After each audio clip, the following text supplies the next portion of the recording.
Important indexes में आगे देखते हैं ह्यूमन डेवलपमेंट इंडेक्सेस 2025। इसको जारी करता है UNDP, United Nation Development Programme. इसमें 193 कंट्रीज टोटल को लिया जाता है और भारत का जो रैंकिंग है वो है 130 और इसमें स्कोर भी पूछा जाता है, स्कोर है 0.685। सबसे टॉप पर है आइसलैंड और सबसे खराब स्थिति ह्यूमन डेवलपमेंट इंडेक्स है दक्षिणी सूडान की। इसी तरह से देखते हैं वर्ल्ड प्रेस फ्रीडम इंडेक्स 2025।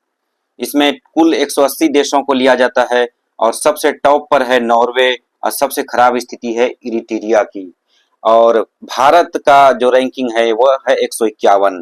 इसी तरह से करप्शन परसेप्शन इंडेक्स देखते हैं जिसको की जारी करता है ट्रांसपेरेंसी इंटरनेशनल। इसमें भी 180 देशों को लिया जाता है और टॉप पर है डेनमार्क और लोएस्ट है साउथ सूडान।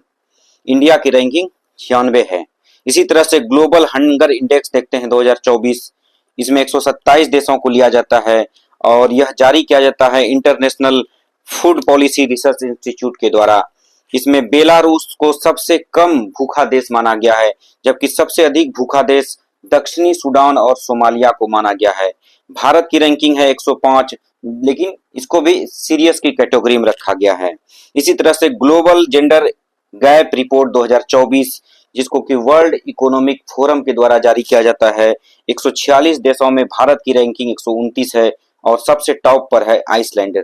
जो इंडेक्सेस हैं उसका सूत्र आपको बता देता हूँ, ट्रिक्स। अगर कुछ समझ में नहीं आए तो टॉप पर हमेशा 4 देश होते हैं किसी भी इंडेक्सेस में, आइसलैंड, डेनमार्क, नॉर्वे, फिनलैंड, और सबसे खराब स्थिति सोमालिया, दक्षिणी सूडान और अफगानिस्तान के रहता है।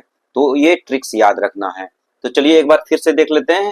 ह्यूमन डेवलपमेंट इंडेक्स में भारत की रैंकिंग है 130, वर्ल्ड प्रेस फ्रीडम इंडेक्स में भारत की रैंकिंग है 151 और करप्शन परसेप्शन इंडेक्स में भारत की रैंकिंग है 96 और ग्लोबल हंगर इंडेक्स में भारत की रैंकिंग है 105 और ग्लोबल जेंडर गैप रिपोर्ट में भारत की रैंकिंग है 129।